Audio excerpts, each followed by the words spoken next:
Welcome to today's UCL lunch hour lecture. My name is Rebecca Jennings. I'm a historian of LGBTQ plus history at UCL and the Vice Dean for Equality, Diversity and Inclusion in Social and Historical Sciences.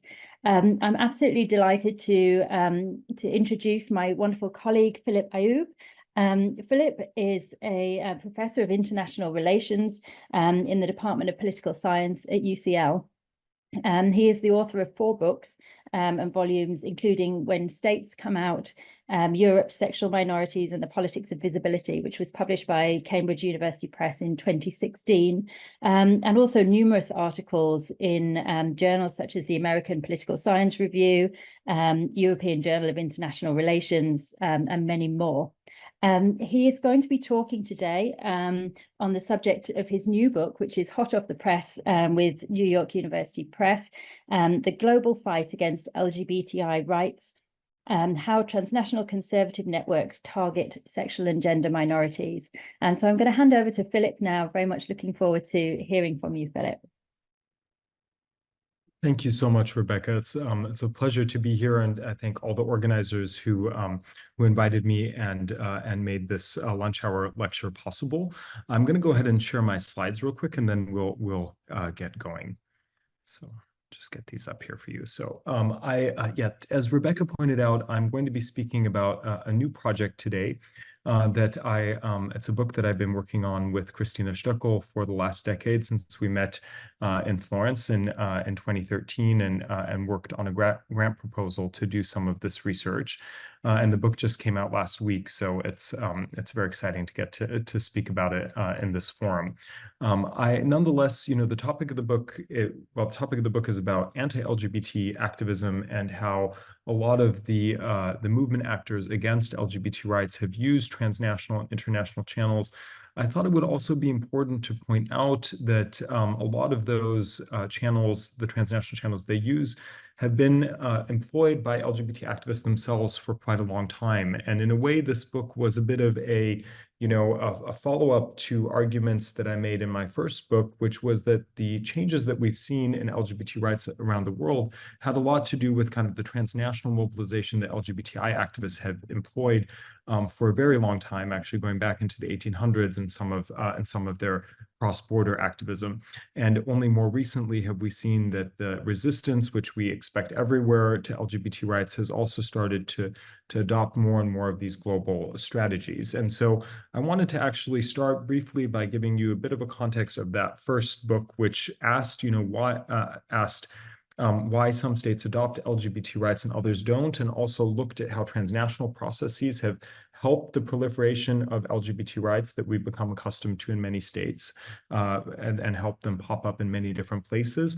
Before then, the crux of this talk, or the majority of it, will look at the backlash to those rights globally and try to understand how transnational moral conservative networks, that's what we coined them, which is a quite specific type of anti-gender mobilization that also very centrally targets LGBTI people. That's that topic of the book with Christina Stöckel that I will spend most of the talk on presenting that question. So let me just start very briefly, with the case of LGBT rights and the topic of the first book. So, when I was working on that book from the mid-2000s to the mid-2010s, there was a lot of good news stories and also some surprising cases of LGBT rights diffusion. So we saw countries, if you think of countries like Ireland passing marriage equality by popular vote, or if you think of cases like Malta becoming a leader on trans recognition, those were not the kind of most usual suspects of states that we expected to adopt these rights. Often those early mover states like the Netherlands or like the Scandinavian states were seen as having a set of domestic conditions that made them ripe for LGBT rights. So often they were quite wealthy domestically, often they were quite secular, they had very high levels of democracy. And what we saw, in the period when I was writing the first book, is that we saw more and more surprising kind of cases that didn't meet all of those domestic requirements also adopting LGBT rights. And that led to this question, why do we see this diffusion of LGBT rights in many different places? And I argued that looking just at the domestic space might be a mistake there, that while domestic variables are very important, there might also be something international going on that explains why an issue like marriage equality, which, full marriage rights existed nowhere at the turn of the century, now they exist in multiple dozens of places. And the argument of the book was, that not all of those countries met those domestic criteria in a very short period of time. Instead, there was some kind of international pressure and socialization, and activists used transnational networks to spread those different rights. And so the argument that I laid out there had a lot to do with the idea of making new norms around gender and gender identity and sexual orientation, making them more visible, but arguing that, some states might be more the norm might be more impactful in some states and might be more visible on the basis of the international channels that connect those states to its international community. So, for example, these international channels might include social channels. This would be like what some called the will and grace effect not long ago, which is that that ideas and images about queer people can diffuse across borders, and there can be a contact with these communities, for example, through the media, like watching a TV show, or around the circulation of newspapers. And so these are and international newspapers, and these are things we can measure to see, how free is the press and how much circulation of international content there is, and arguing that countries that have more exposure to these ideas might actually have an earlier kind of contact and thus lead to these rights. Another type of international channel of visibility that might lead to this diffusion would be a political channel, like openness to the international society of states that these communities are embedded in. And this can be, for example, like membership in the European Union or in other international organizations that can lead to a type of pressure and sanction on states. So, for example, the EU would introduce Article 19, which would require all states to include an anti-discrimination provision, and that would have an effect in many different places. So certain types of states would also be more likely to adopt these rights. And then finally, a third type of international pressure that I really focused on a lot in that book, and that I will focus on again in the new book, is the idea that domestic actors can also build these kind of mediated channels by drawing international attention to their states. And the way they do that is through a process that in international relations, we focus on these transnational advocacy networks, which means that there are local groups that are also embedded in these transnational umbrella groups, and they can play a two-level game in a way, in that they are they know the local context, they know how to package and broker a resonance around a contentious issue like LGBT rights, but at the same time, they're also embedded in these umbrella transnational advocacy networks that maybe they can use to draw attention to certain issues, that they can put pressure from organizations or from the UN or the EU or other states that can potentially influence a certain context to move on these kind of rights.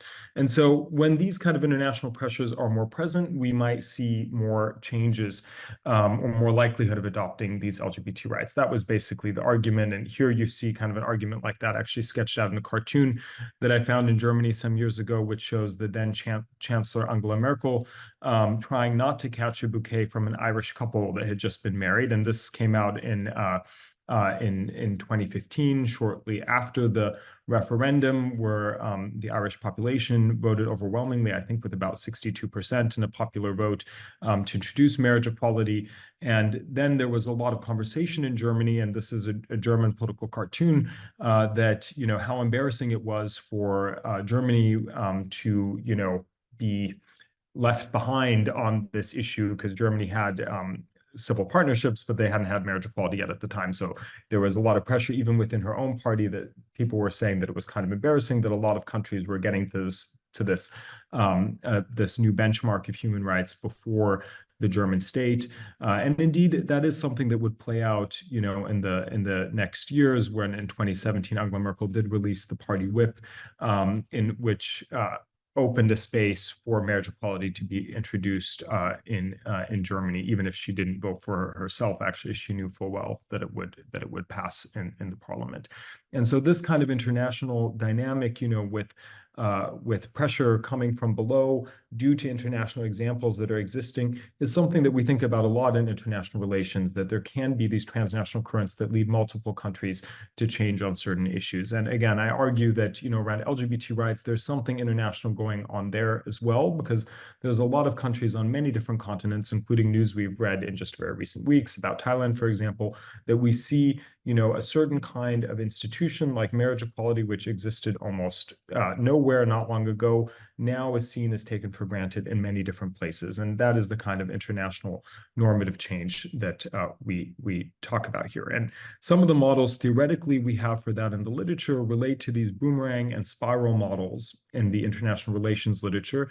And what that means is that sometimes when you have a hostile government, that when a government does not want to introduce a certain human rights provision, like LGBT rights, that activists on the ground in those countries can circumvent their own government and go to IOs or go to neighboring states and put pressure from the top down. And that's kind of why it's called a boomerang, because you throw the issue outside of the state and then put the pressure on the state from the top down. And we see that in many different ways, whether it's, international courts ruling on an LGBT decision, or activists working across borders to shame a state or to get other countries to push the issue on a certain state. And that's certainly been part of the process of LGBT rights diffusion. And I will argue that these models now exist also for the opposition in a moment. And just, I don't want to belabor you with kind of statistics, but that first book dealt with a lot of qualitative material, but also looked at, tried to create measures for these kind of changes. And what it showed was that in new adopter states, we did see these international channels playing a key role, whereas in the first movers, a lot of the domestic factors, like religion, like how secular or democratic, they played the bigger role in the first mover states, like the Netherlands or the Scandinavian states. But when we look at the wider set of countries that have adopted these rights in the last 2 decades, we see a greater role for this kind of international socialization, this international pressure that plays a role. So that all might sound like a good news story, and it has been a good news story. LGBT rights, or the revolution, I would say, around LGBT rights, both in terms of legal frameworks, but also in terms of attitudes towards LGBT people in many countries, have changed at a really unprecedented rate. And that's something that we should study and think about very carefully and also celebrate. At the same time, that first book, and certainly the second one, which I will start talking about now in the talk, deals a lot with the resistance to these rights, which unfortunately have really existed throughout the history of this kind of mobilization. And I'll get into some reasons why, but then also try to look agentically at who the actors are behind some of this work at the global level. And I think that tension between, progress and backlash is depicted actually really well in this rainbow arch that was an artist project in a square in Warsaw, and it doesn't exist there anymore now, but it was actually burnt down, targeted and burnt down, and then also rebuilt 6 different times. And it's a quite tedious project because those are little ribbons, and so it's not very easy to resurrect this art piece, but nonetheless, I think it kind of symbolizes some of the, the struggle behind advocating for LGBT rights in a context of really intense backlash of people feeling quite opposed to those rights being introduced. And part of the reason for that, opposition has a lot to do with rights around gender and sexuality and gender identity, all of which are introduced fluid concepts and oftentimes are seen to destabilize the fixity and more determined concepts like nationalism or like religious identity that often come to perceive LGBT rights and also women's rights as a threat, when we think of changes in women's gender roles, that are portrayed by religious conservative actors and also nationalist actors often as a threat. And that's really depicted here actually in this cartoon, how LGBT rights can become a stand-in for a certain kind of a threat perception, and also a stand-in as a type of foreign imposition that is coming in to destabilize something in the national space. This is a right-wing cartoon from the Polish context that I came across about 15 years ago during my field work. And you see on the one side, it's being a bit ironic. So it's saying, so they are the fascists, and it shows these, normal looking people. And then on the other side, it says, and now, or it says, and they are the Poles, which is kind of meaning, and now we're supposed to accept this group as the Poles. And there you see, a set of images depicting, I think supposedly queer people, but then also holding a set of international symbols. Like there's the rainbow flag that we know, which and it says gay is okay. But then with it comes these symbols that attach it to kind of a foreign threat or an outside imposition. You have the European Union flag, which that actually indeed does make sense because Polish activists did use a lot of European Union frames to kind of push these issues at a time when joining the European Union was quite popular in Poland. But then you also see, a Soviet flag, which makes less sense when it comes to LGBT rights. But here, it doesn't really matter. It's kind of more of a construction as linking LGBT rights to a bundle of outside impositions that will destabilize something in the national space. And while that has always, I think that's very common, whether we're looking at countries in Africa or the Middle East or even in Europe, we see this kind of threat perception often being presented towards LGBT rights as something fluid and destabilizing that disrupts the national space.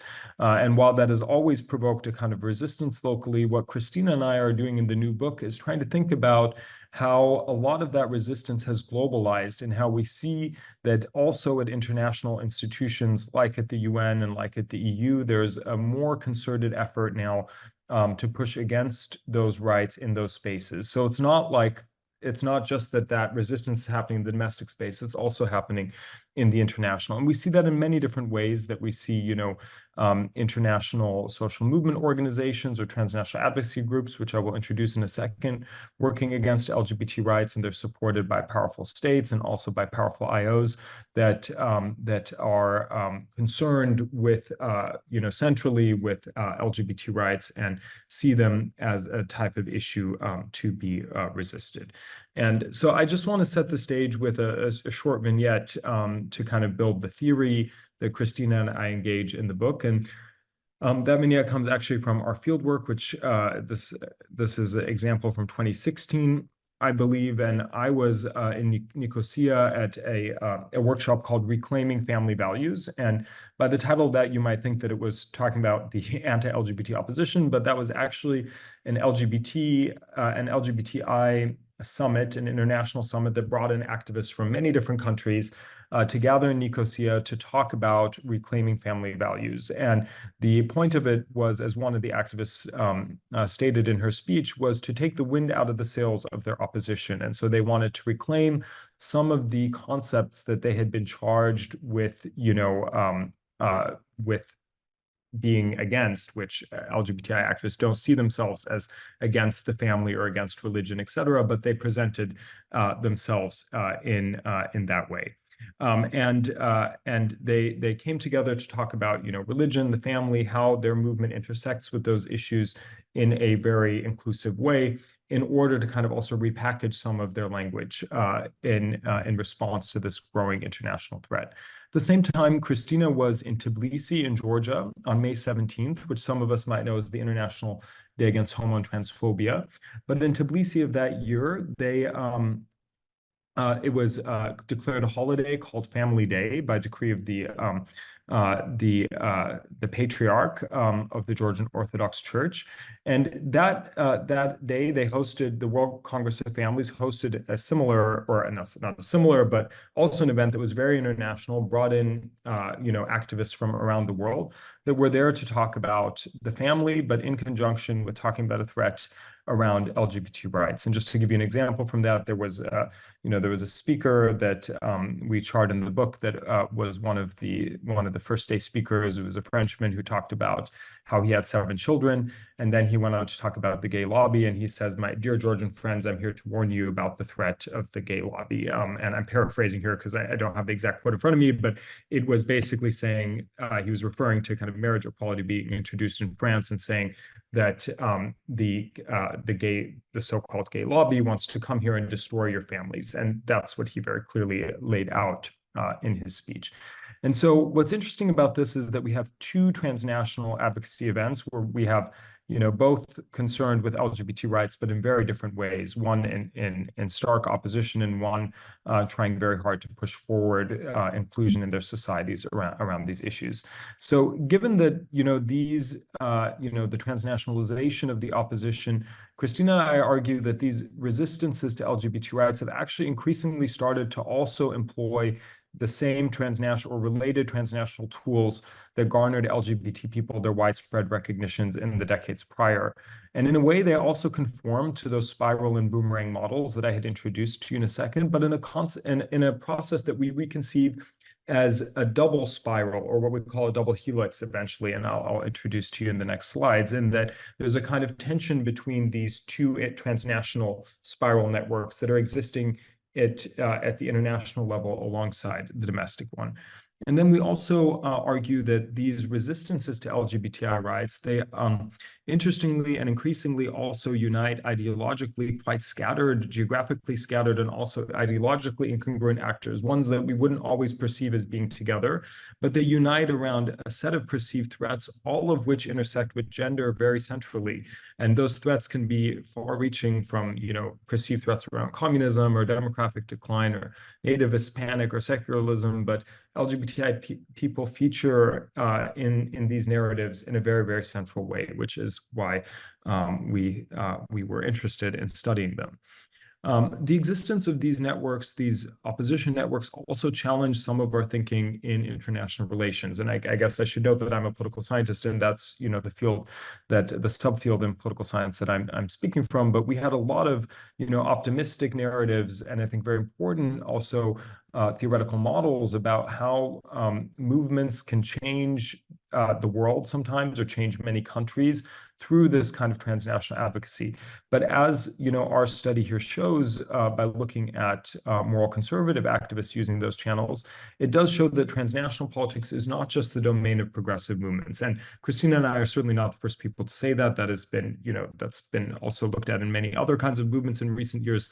But a lot of the earlier literature around these movements that coming out of the 90s really saw that the transnational space, the global space, was cosmopolitan in a space for these, quote unquote, good movements championing human rights. And that is becoming more complicated now when we see that their opposition also increasingly uses them. Another puzzle is kind of the optimism around post-material modernity and cosmopolitan secularism that we also saw, in our fields in decades past, that seems to be challenged, given that there is also a resurgence and a commitment to this kind of mobilization around nationalism and religion. And then third and fourth, and these are quite important, for me, the most important puzzles is that, nationalism is not serving as the kind of impediment to cross-border organizing as we might have expected not long ago. And in a way, this is a bit of an oxymoron, that nationalists, and often these actors in the moral conservative networks, are nationalists, that they would want to work together across borders, but nonetheless, we do see them increasingly working across borders quite collaboratively.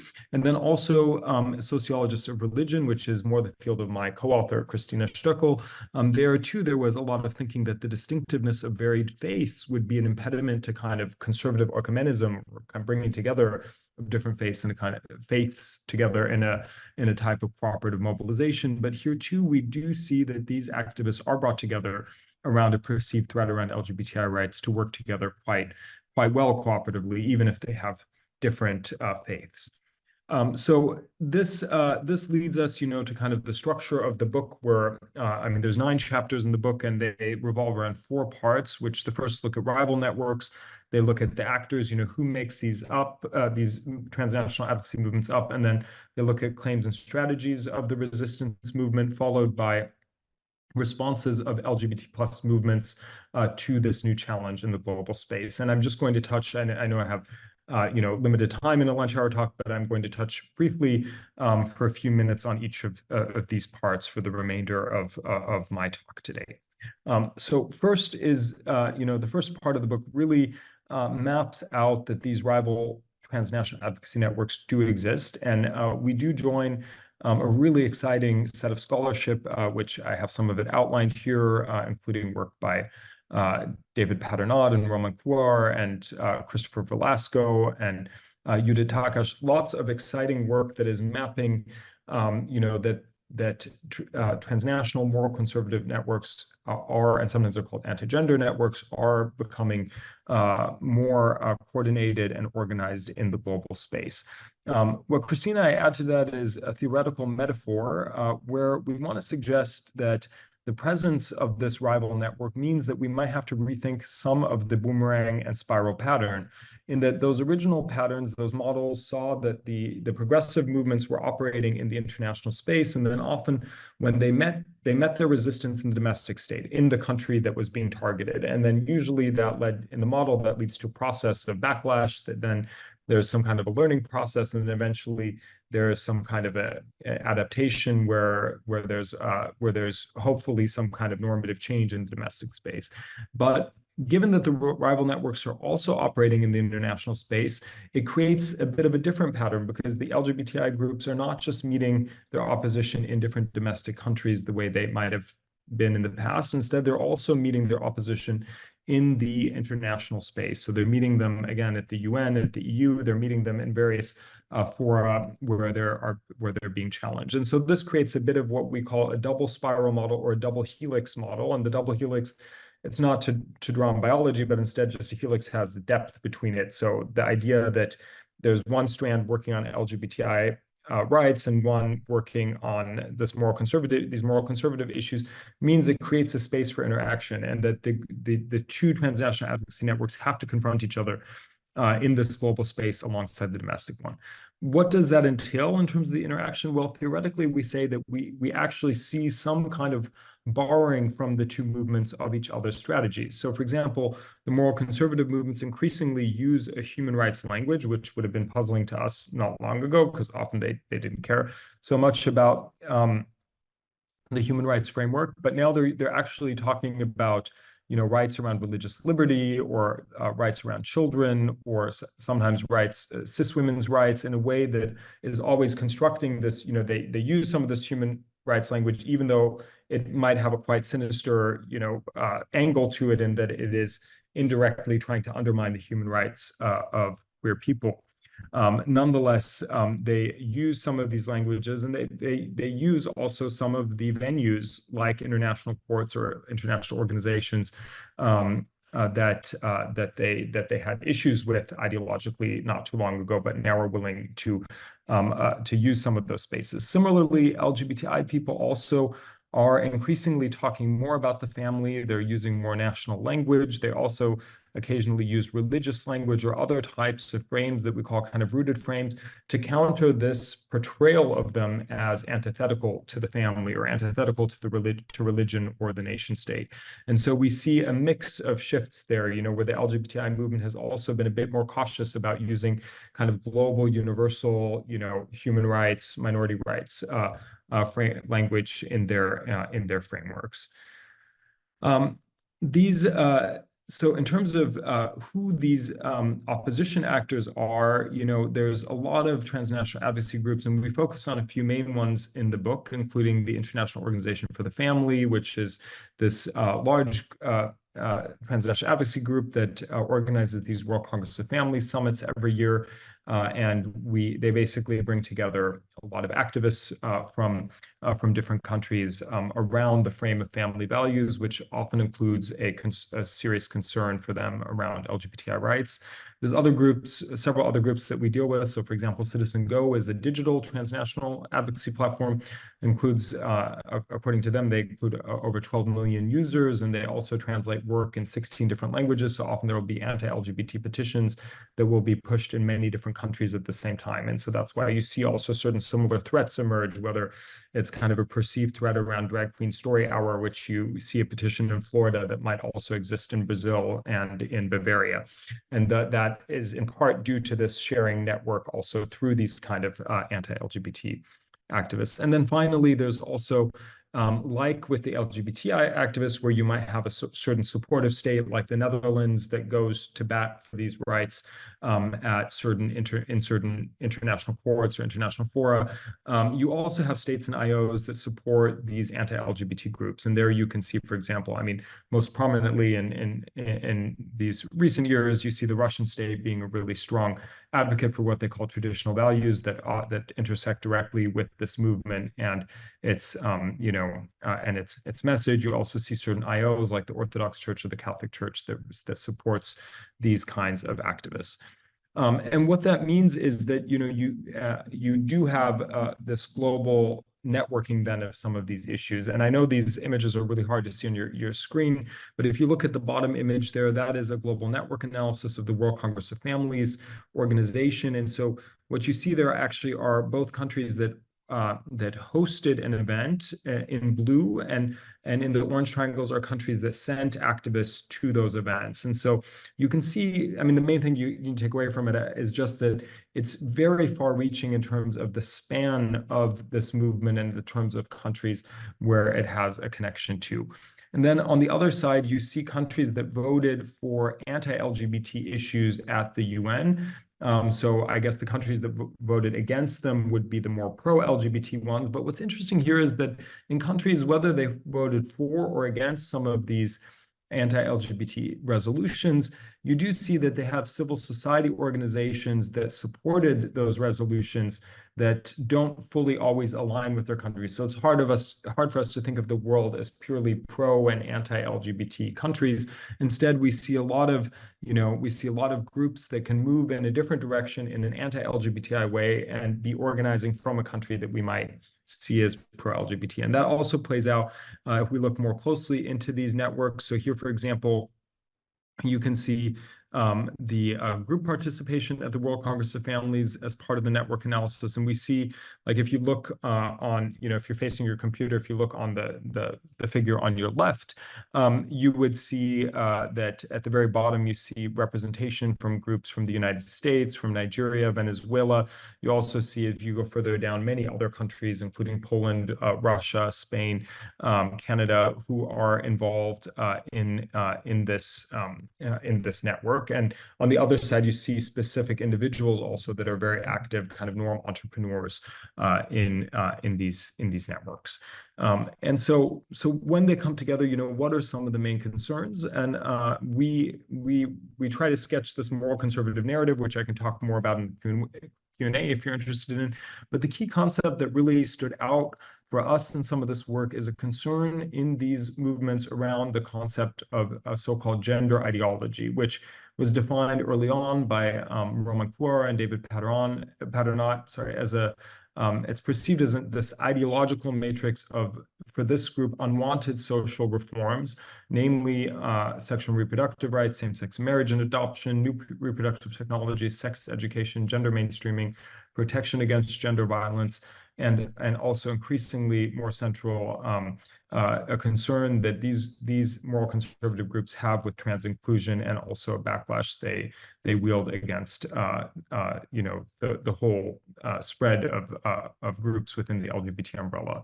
And so a lot of the ways that plays out are these campaigns or these initiatives to roll back LGBTI rights. You can see certain examples of that here. So on the top figure, there's this is a campaign by Citizen Go, which I mentioned before, and it's a petition against Lego that was unveiled in Germany, which was criticizing, saying that Lego was indoctrinating, using LGBTQ indoctrination through their toys, and that petition existed then in multiple countries against the company. There's also other kinds of ways that these claims and strategies are developed, and interestingly, for example, in one interview that Christina did, there was a real fascination with the rainbow flag, and this idea that LGBTI activists have this symbol and they have a flag that everyone interprets. And so there was also a desire to copy that and have a flag of our own for this moral conservative movement. And so that was the output of that, is this natural families flag, which you can get in pink or blue, and which is also used as a symbol. I mean, it clearly doesn't have the same kind of resonance as, I think, the rainbow symbol for many of us, but nonetheless is a direct kind of symbolic way to also to recognize that something is had by another group that could potentially be mimicked in this kind of transnational way that could lead to certain gains for the group.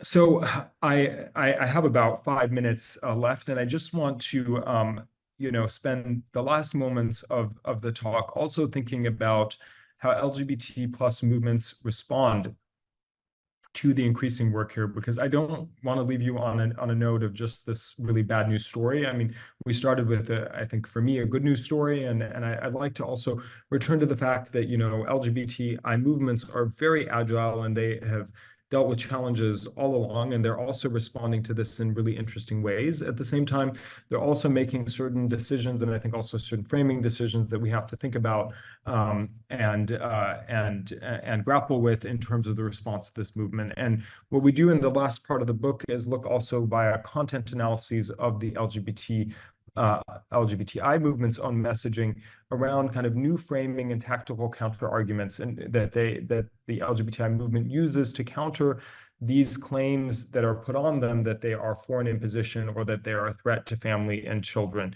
And surprisingly, there we do also see kind of the introduction of what we call more rooted frames, ones that look more at national, more family-focused, and even religious language in the LGBTI activist movement. And there's some examples of that, like this is a Polish campaign that I can show you here on your left, which these hands shaking, this was unveiled in 2016, if I remember correctly, and it basically says, let us show each other a sign of peace. And you see kind of an attempt by KPH and some of its partner groups, which are LGBT groups, working with Catholic groups, not directly with the Catholic Church, but with other groups who said, yes, we want to kind of show that you know, LGBT rights are not in direct contradiction to people with religious values, and there's a lot of also faith-based religious actors.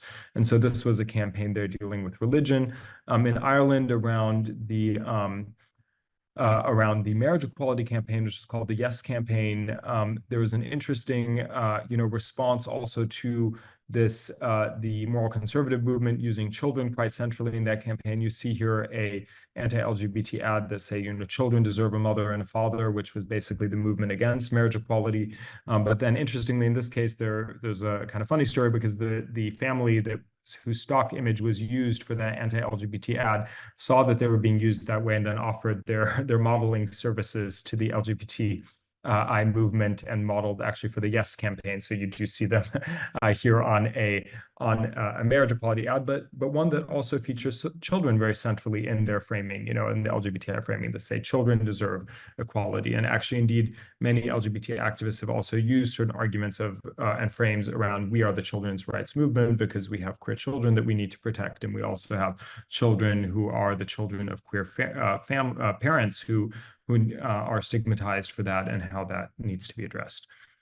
So I'm getting to the end of my time now, and so I'll just mention briefly some of the many scope conditions. So we really focus this book on kind of the engagement between LGBTI movements and the moral conservative movement. It's really important to note that, you know, this moral conservative movement, while they're very, very focused on LGBTI rights, maybe arguably more than any more recently, a lot of this also came around these broader concerns of gender ideology that I mentioned before, which were focusing also on key issues around women's rights, including women's reproductive rights, that really play a really large role in these anti-gender movements. So it's important, you know, to keep in mind the scope condition there. And then a little bit, you know, we had an ERC grant that helped us do this research over several years, and we were able to do, which I think is quite special, and this was really thanks to my work with Christina, who's been studying religious actors for a long time. We were able to combine both, you know, my work with LGBTI groups, including my older work with her work on, you know, religious conservative activists to get, I think, an interesting picture of how these movements work and engage each other. And that has led to this book, which if you would like to get it, there's a discount code. I think it's the paperback version is fortunately quite affordable, but I'll leave that up there. I also, before just ending, I wanted to just leave on a note, you know, a quick summary note about, you know, how to think about this information. And I don't think it means that, you know, the effort has been lost for LGBTI people. There's a really strong response to these movements. And I think in terms of how this resonates moving forward, there's still a lot of open paths for success for LGBTI organizing, even though I do think very strongly that we have to take seriously the resonance that moral conservative groups are having in many countries and the challenges that are ahead. We certainly can't rest on our laurels, and indeed we never could, because also even what the little that LGBTI activists have won are also, it's very important intersectionally to think about, who's been left out of some of those wins. And certainly if we think around queer people of color, if we think about hierarchies between men and women in the movement, and if we think about trans exclusions in the movement, or bi erasure, there's a lot of work that's left to do, I think, to remain a very inclusive movement that works in solidarity with each other while confronting these broader challenges that also exist. So I'll leave it at that, and I'll look forward to taking your questions now. Thank you so much, Philip. That was a fascinating talk, and also very inspiring, actually, for ongoing activism in this area. So we have about 20 minutes now for Q&A. If anyone would like to ask Philip a question, we're using Slido for questions today. So and the code is LGBTI-rights. So if you haven't used Slido before, just pop the word Slido, SLIDO, in your browser. And then it will prompt you to enter the code LGBTI-rights. Just while people are thinking about questions and popping those into the Slido, Philip, perhaps we can start with a question about the moral conservative narrative that you were talking about there, and whether or not this takes different forms in different states. Of course, Rebecca, thank you for the question. And yes, so I think that's a really important question, and also one that kind of adds to the scope conditions that I should, if I had much more time to present this big book, that I should have talked about more. But yeah, so we're really looking at this moral conservative narrative in the most abstract form, in that it is taking place in this international space, bringing together a lot of different activists. The way, that creates kind of almost like a set of master concepts and frames that then get repackaged and reshaped in different domestic contexts. So you can think, for example, on how some countries where it has been seen as less expedient to attack gay and lesbian rights, where there's been a more focus on focusing on attacks on gender recognition or trans people's rights. So, for example, the UK would be a case where we see more focus, where some of these moral conservative movements have focused more on trans exclusion. In other countries, there's still much more focus on gay and lesbian issues. It really varies a little bit from context to context. Also, how these narratives get intersected with other threats, whether they're around critical race theory or around demographic decline, that really depends on kind of the overarching frames that fit in any different contexts that are used. So I think that's a really important qualifier. It's also important to note that, some of the work in these movements, like the World Congress of Families, is also spearheaded by activists who worked, for example, against the worked, for example, in an organization like the National Organization for Marriage, that were working against marriage equality in the US. And I think thought in part that when that battle was no longer fully winnable, even though it's still fragile, but no longer fully winnable in the US, that they might start focusing on opposing LGBT rights in other countries, and thus also transnationalized and exported some of those ideas to work in other contexts. So yes, this narrative really does shift and change and shape from one domestic context to another. Thanks, Philip. So we are starting to get a few questions in the Slido now. If, as I say, if you're listening and you'd like to ask Philip anything, please do keep adding your questions for Philip. So can I ask Philip, one of our questioners is interested in so you use the acronym LGBTI in the title of your book. Where does the intersex experience fit into this story? Is there anything specific you can tell us about activism in this area? Oh yeah, thank you so much.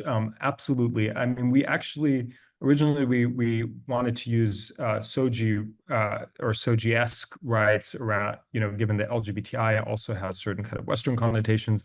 Eventually, the publishers thought in the title of the book that LGBTI would be more familiar.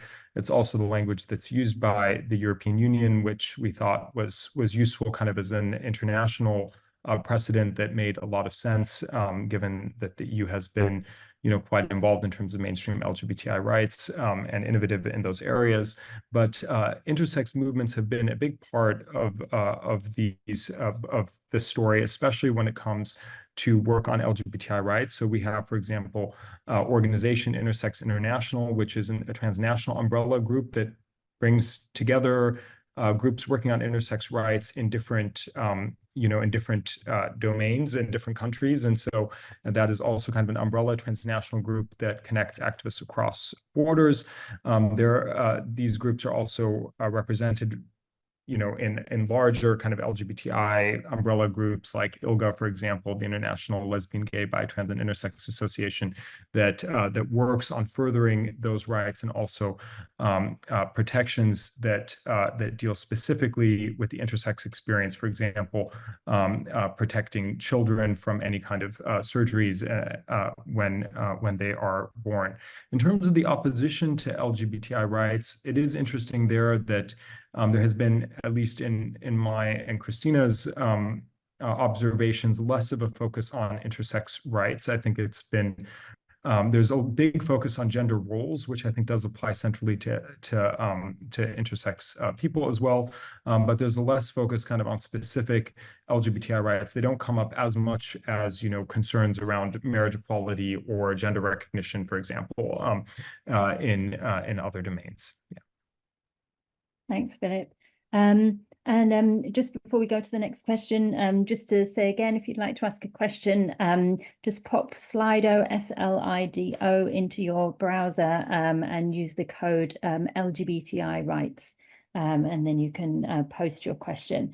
Philip, one of our questioners has mentioned a number of organizations, the Women's Rights Network, the LGBT Alliance, and commented that often members of these networks say that they are left-wing. How do those claims fit into your framing of moral conservative networks? Yeah, thank you. That's actually a fantastic question. I'm really happy to answer it. And so both of those groups that Rebecca mentioned via the questions, those are groups that have, specifically also transphobic focus. And they do still portray themselves as less left-wing. And the reason that I'm really grateful for the question is because this, double helix model we present is a bit of a simplification. We show kind of these two strands, and the metaphor almost suggests that there's kind of a neat divide between those. But we actually spend a lot of time in the book, really pointing out that is an ideal type theoretical metaphor, that in reality, there's also a lot of crisscrossing between these strands. And I really agree with whoever asked the question, that there are groups that present themselves as kind of a member of one strand in certain issues, maybe in this case on some elements of LGBT rights and some elements of cis women's rights, but at the same time also really adopt elements of the moral conservative narrative. And there's increasing evidence that, especially with those groups, that they're actually borrowing directly from a lot of these claims and strategies from the moral conservative network, even though surely they wouldn't claim to support all of the whole bundle of those issues. A lot of the frames that portray, trans people as a threat draw a lot on these gender ideology narratives. They even sometimes use those terms around, so-called gender ideology themselves. And there has been scholarship, for example, there's really interesting scholarship from upcoming young scholar called Claire Thurlow, who studies the UK movement. And I think both of these organizations, are quite active and UK based. So there's also work from her and others that show how they, rhetorically construct some of those arguments, drawing from the movement that I just presented to you in terms of the moral conservative movement. So there are those groups that crisscross the strands and complicate the picture a little bit in the domestic space. And I think that goes also to Rebecca's first question on how we see different articulations in different countries, and how there's this complexity between the strands. So thank you very much for that important question. Thank you. I wonder if I could ask you to talk a little bit about the methodological challenges of the book, Philip. How did you go about conducting interviews for the project, and what else can you tell us about the approach that you took? Yeah, so I mean, I really benefited here a lot from my co-author Christina Stöckel. So I've been working on LGBT rights movements for quite a while, and that has afforded me, I guess, a large network of friends and colleagues who work in this movement, who who I've worked with for now, I guess, almost 2 decades, or at least 1.5. And so while it was always very easy for scholars like me to access information and activists working on LGBT rights, it's been harder, especially for people that have worked so openly on LGBT rights issues, to talk to the opposition. So in my first book, I did also do some interviews with anti-LGBT activists, for example, folks who organize some parts of organizations that organized counter-protesters at LGBT events in Central and Eastern Europe. And those were always illuminating and fascinating, but much harder to get access to. And given Christina's, active research around Russian Orthodoxy, the Russian Orthodox Church, and also a long history of work as a sociologist of religion, working with religious actors, there was a degree of access that we were able to have. And I think that's what helps this book stand out a little bit also in comparison to some of the other anti-LGBT or anti-gender movement books, where thanks to Christina, we had this I think unusual level of access. There are, of course, things, part of our research and, that also other scholars have very easy access to, in terms of, these are public events and people can register to go to these events, like the World Congress of Families congresses, or people can access conference programs to do network analysis. These are all publicly available types of information. But the interviews, I think, without Christina's credentials and also without her networks, would have been much harder for us to get. And I feel very proud and lucky that our book has so many interviews with LGBTI activists, but also with activists that are working in these moral conservative networks, which I think has helped us get a bit of an understanding of how they're thinking. And it certainly then shaped our thinking, and how there is, in a strange way, almost some inspiration, or, they look at some of the successes of LGBTI movements in awe in terms of what they've been able to accomplish through these channels, even if they are using some of those channels to try to undermine those successes now. Thanks, Philip.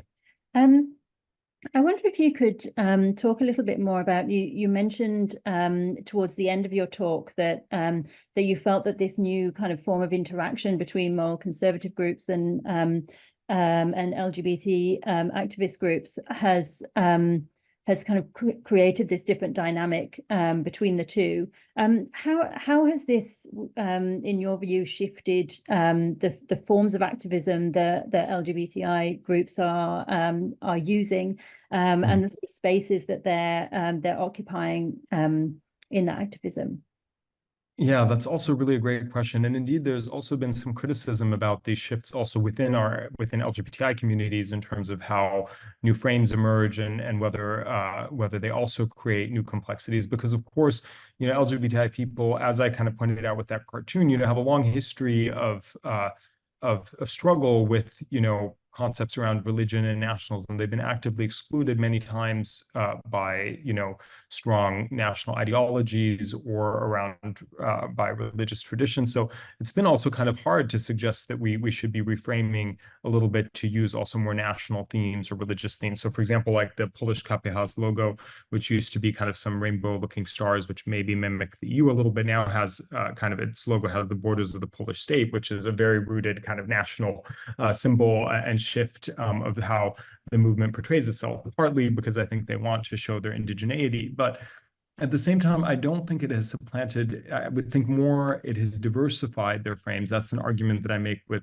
Agnieszka Shatai in a work where we studied kind of framing shifts in the LGBTI movement. And by diversification, it means you have a lot of different frames that can coexist. And a lot of those new frames that I mentioned, which might exist, in this abstract level in the international realm, and then certain national movements can pull from them in different ways. I mean, they sound problematic in, that they might focus on the family or on other things, but they coexist along some older frames, and then they also they try to reclaim and rethink some of those concepts. So, for example, that one event that I was at on reclaiming family values in Nicosia was actually very inspiring and interesting to see how critically activists from within that were engaging with the concepts of the family. And they came up with this really inclusive definition.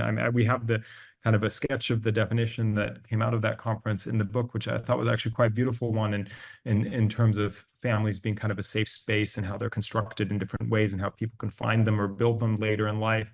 All ways in which, since family for many people is not a safe space, or family is not a supportive environment for every individual, and queer people were really taking those, limitations of the family as well and trying to make something better in a way, and think about what family means to people. And so it hasn't been, I don't want to portray it as like throwing out the baby with the bathwater and taking out queer thought. That clearly hasn't happened. And I think also, even just judging from my classroom, I mean, we've had concerns around, mainstreaming of the movement, and what kind of frames and queer thought that we leave out or lose behind in those processes. And I think a lot of criticism still exists, even if it comes with, certain bad apples using homonational arguments, using pinkwashing arguments, lots of problematic ways with LGBT rights are attached to certain things that we don't want them to be attached to. I think within the movement, there's still an effort to have this critical conversation, to think about how we might reframe something to counter a certain challenge, while also holding on to the spirit of these movements. That's a very, that's a simplification. And I think at the grassroots of organizing, there will still be more difficult questions to ask about that in terms of what's left out. But I think there's some hope still there that, we're not throwing out the baby with the bathwater in terms of the ethos and spirit of some of these movements as they're doing this really difficult work. And I'm sorry, this is a very long answer to this question, but these are all very, very good questions. But one other thing I would say to it is that, a lot of these groups are the LGBTI groups are really compelled to be in this confrontation that they probably don't have so much interest in. I think that's a key difference, despite our double helix metaphor, is that the more conservatives really do want to be in engagement and challenge LGBTI rights. And I don't think that LGBTI people really want to invest time in being engaged with more conservative movements. I don't think it's a key goal for them, but nonetheless, given the resonance those movements are having in many places and with many people, they feel that there needs to be some kind of a response, which is probably also fair. So that just means that it's one response alongside a very diversified set of ways that the movement has to work, and the agility it has to take in different places.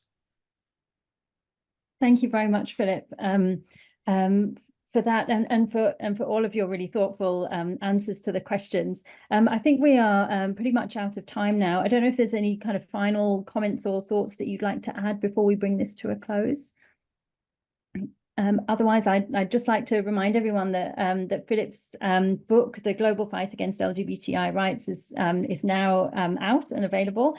So please do, as I will be doing immediately after this talk, go to NYU Press website and use the code NYUAU30 to get a discount on that book. Thank you so much, Philip, for talking to us today, and thank you to everyone for joining us. This is the last UCL lunchtime lecture for this academic year, but if you've enjoyed today, then please do join us again in the autumn for more interesting lunchtime discussions. Thank you very much, everyone. Thank you for being here, and thank you, Rebecca, for chairing this panel. It's been an honor to get to be in engagement with you. Thank you.